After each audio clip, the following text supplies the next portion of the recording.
Olá, meus amigos, tudo bem? Bom, eu volto aqui para falar de novo sobre o STF. Parece que a coisa já está ficando repetitiva demais, mas o que acontece é que o STF vem repetindo ações que não deixa que a gente silencie sobre esse assunto. Nós vimos nesses últimos dias o Gilmar Mendes fazendo live com o MST, nós vimos o Barroso fazendo live com Felipe Neto, nós vimos o Barroso em uma live promovida pelo Fernando Henrique Cardoso, afirmando que o presidente Bolsonaro defende ditadura, defende tortura. E agora nós tivemos uma live com o Luiz Edson Fachin, também ministro do STF. E esse não esconde de ninguém de que lado ele está. Tenho em minhas mãos um manifesto de centenas de juristas brasileiros que tomaram lado. Apoiamos Dilma para prosseguirmos juntos na construção de um país capaz de um crescimento econômico que signifique desenvolvimento para todos, que preserve os bens naturais, um país socialmente justo, que continue acelerando a inclusão social e que consolide soberano sua nova posição no cenário internacional. Um país que priorize a educação, a cultura, a sustentabilidade e a erradicação da miséria. Um país que preserve sua dignidade reconquistada. Por isso tudo, declaramos em conjunto o apoio a Dilma Rousseff. É hora de unir nossas forças no segundo turno para garantir as conquistas e continuarmos na direção de uma sociedade justa, soberana e solidária. Como disse por todos nós Goffredo Teles da Silva Júnior em sua célebre carta, ao povo é que compete tomar a decisão política fundamental, que irá determinar os lineamentos da paisagem jurídica que deseja viver. Nós já decidimos. Dia 31 de outubro, votamos Dilma Rousseff para a presidência do Brasil. E o Luiz Edson Fachin, então, ele fez uma live com 4 pessoas que dizem que são professores, parece que alguns alunos de direito, e inclusive para um canal do YouTube onde tem um pouco mais de 200 pessoas inscritas. Quando eu tive acesso a essa live, a trechos dessa live, eu entrei lá na página onde o Fachin participou dessa live e tinha lá 99 visualizações. Ou seja, qual o interesse do Luiz Edson Fachin? Nada contra o canal de YouTube ser pequeno, até porque eu também estou começando com o canal de YouTube, meu canal é pequeno. Só que eu tenho certeza que se eu mandar um ofício para o Fachin pedindo a ele que faça uma live comigo, eu tenho certeza que ele não vai ele vai ignorar. E por que o Fachin faz uma live com um canal de YouTube onde tem pouco mais de 200 inscritos?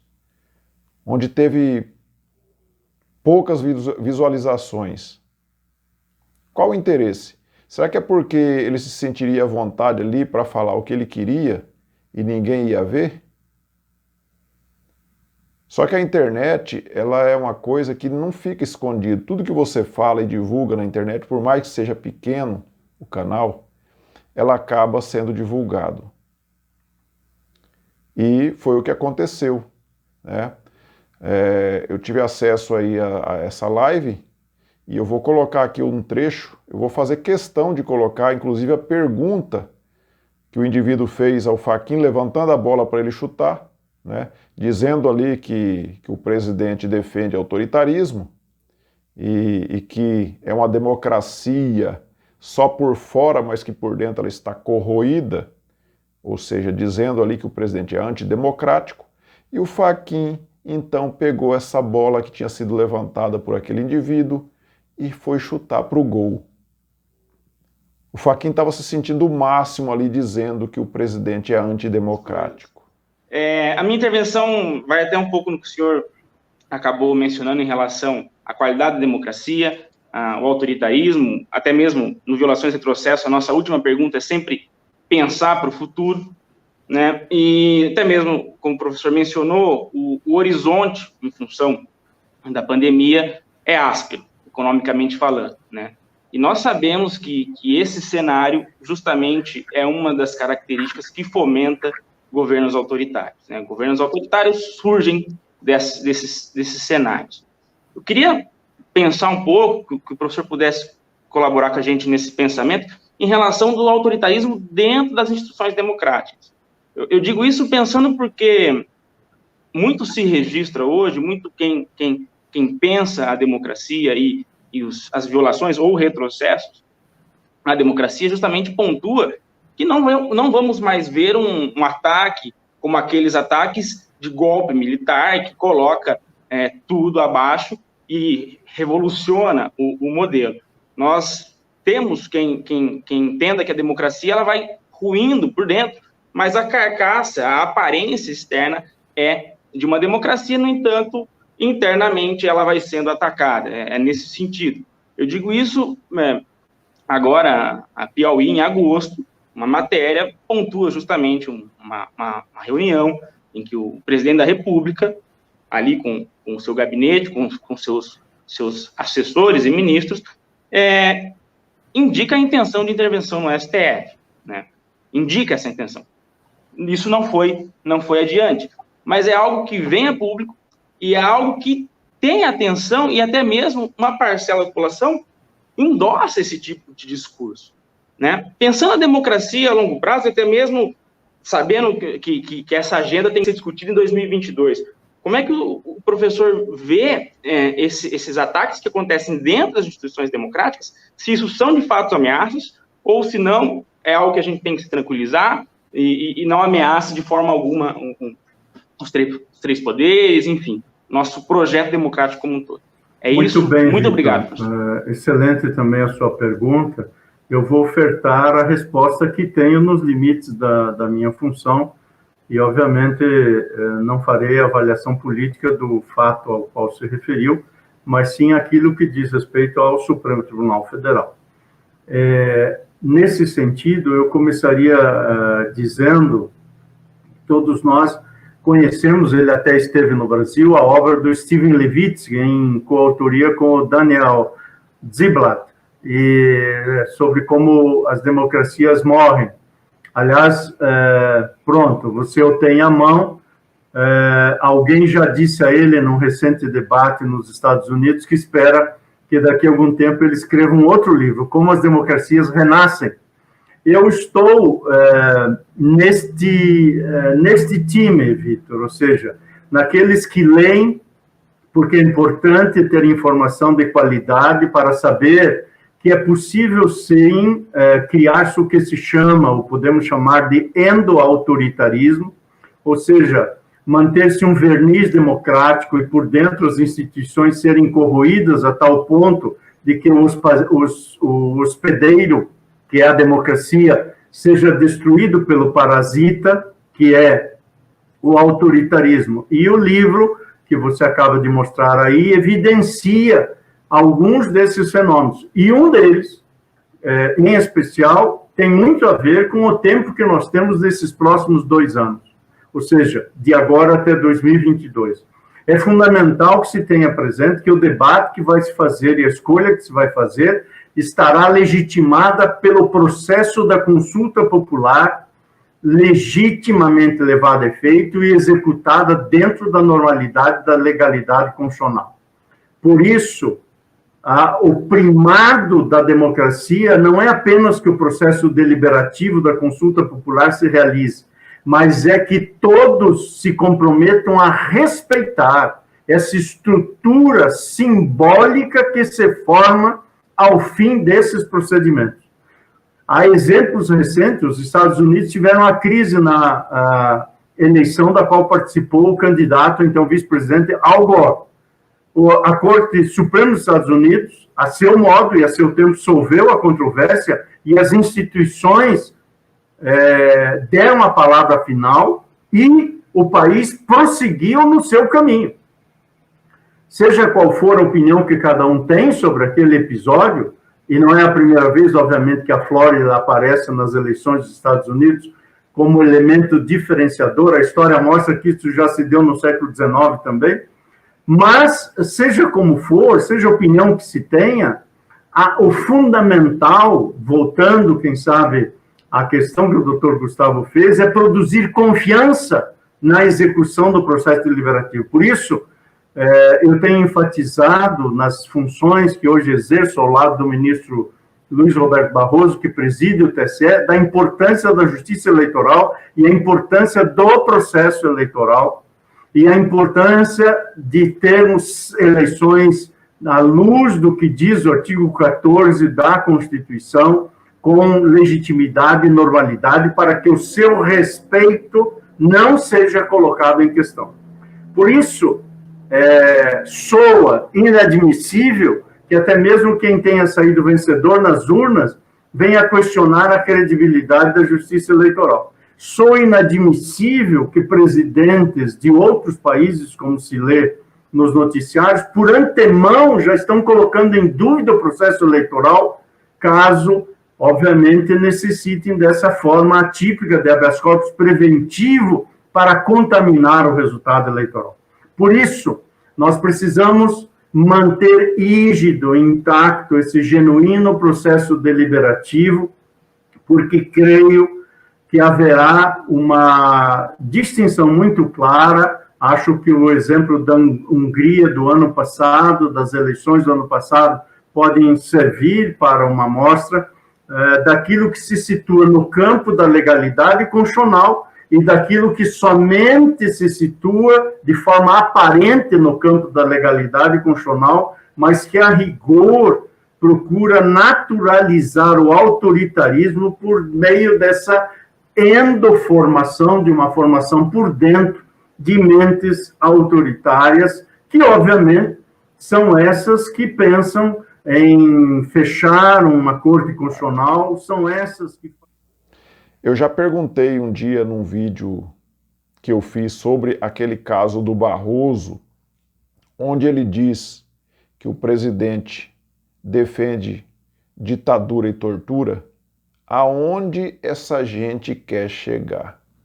Nós sabemos que o objetivo deles é ver o presidente fora do poder. Isso nós já sabemos. E ali não escapa nenhum.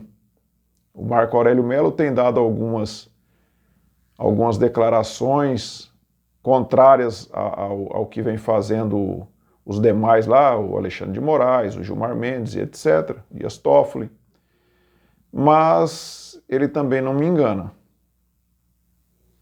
Marco Aurélio Mello já teve algumas decisões dele anteriores aí que vão também por essa mesma linha aí. Carmen Lúcia, chamando o governo de desgoverno. E onde esse pessoal quer chegar? Eles querem chegar na cassação do presidente. E por que eles não fizeram ainda e nem vão fazer?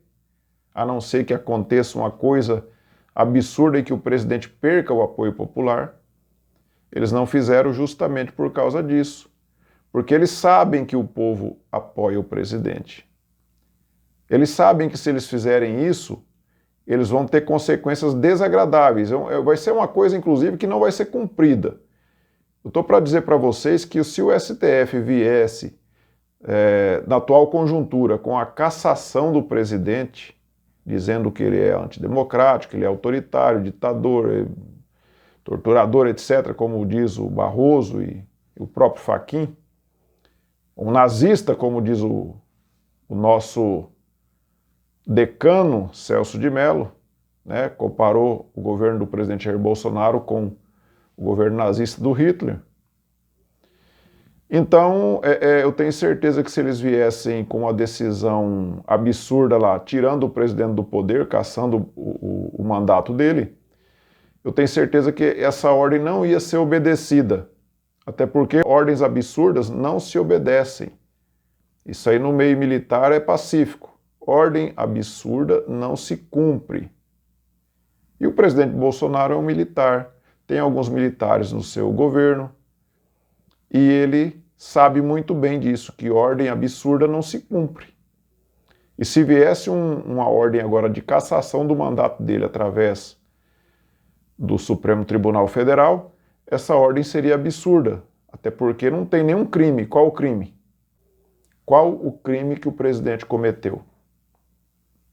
Porque o presidente está terminando as obras inacabadas que os governos anteriores deixaram há anos, sem terminar, todas superfaturadas. E agora a imprensa está batendo nele porque ele está terminando as obras? Esse é o crime? Qual que seria o crime que o presidente cometeu? Ter vencido as eleições e não ter deixado essa gente continuar nos roubando? Esse foi o maior crime, né? Pois é, mas vocês vão ter que aturar no mínimo até 2022. E se vocês vierem com as urnas eletrônicas, que eu não confio e ninguém confia, e vocês fizerem uma fraude, vocês podem até vencer, entre aspas, as eleições. Caso contrário, vocês vão ter que aguentar no mínimo até 2026. E aí nós vamos ver quem que nós vamos escolher para seguir de 2027 para frente. E com certeza será outro de direita. Porque se o presidente Bolsonaro continuar como ele está, já há 20 meses sem nenhum caso de corrupção no governo, vocês podem tirar o cavalinho da chuva. Vocês não voltam mais para o poder. Vocês podem esquecer os cofres públicos. Vocês não vão mais nos roubar. E eu sei que o STF é um legado do PT, porque ali a maioria que está ali foi nomeada por eles, Lula e Dilma. E eles estão ali não como juízes, mas como militantes. Militantes é o que são. Não passam de militantes, estão fazendo militância. O Fachin está agindo da mesma forma que ele agiu lá quando ele fez campanha para Dilma. O Dias Toffoli age da mesma forma que ele agia quando ele era advogado do PT. O Gilmar Mendes, dias atrás, o senador Cajuru acusou ele de ser corrupto, de vender sentença. O que aconteceu com o senador Cajuru? O Gilmar Mendes processou ele já? Eu não fiquei sabendo disso. Então, algum fundo de verdade deve ter. Uma acusação tão séria como essa, Gilmar Mendes, peitudo como é, devia ter tomado alguma providência. Devia ter ido para cima do Cajuru. Por que não foi? Entendeu? Então é assim, essa gente só está lutando para tentar tirar o presidente Jair Bolsonaro do poder, para voltar aqueles ladrões que roubavam e deviam dividir o butim com eles. Porque qual que seria o interesse? Só poder? Poder ele já tem, porque o cargo é vitalício. Infelizmente, caberia aos nossos senadores julgarem os pedidos de impeachment de ministros do STF, mas isso eles não fazem, porque caberia ao presidente do Senado, Davi Alcolumbre, colocar em pauta a votação desses vários pedidos de impeachment que tem no Supremo, contra Alexandre de Moraes, Gilmar Mendes, Dias Toffoli. Mas ele não coloca. Por quê? Porque ele tem um rabo preso com o pessoal do Supremo. Então nós estamos cercados de bandidos. É bandidos no Congresso, Senado e Câmara, são bandidos no STF, e nós vamos recorrer a quem? Então, como diz a Constituição Federal, todo o poder emana do povo. E nós não podemos aceitar, fazendo como o título lá da live onde o Fachin participou, que não haja nenhum retrocesso. Para nós, retrocesso é voltar aquele pessoal que estava no poder, que ficou décadas nos roubando. Isso seria um grande retrocesso.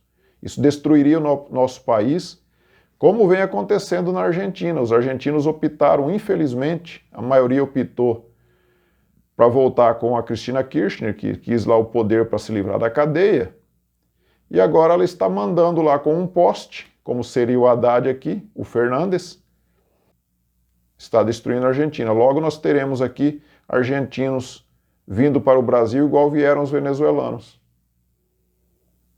E nós nos livramos dessa e nós não queremos mais a extrema esquerda no poder. Ok, meus amigos? Então, só mostrando para vocês, mais uma vez, o que é o nosso STF. Essa maldição que foi deixada pelo PT. Esse legado que o PT nos deixou.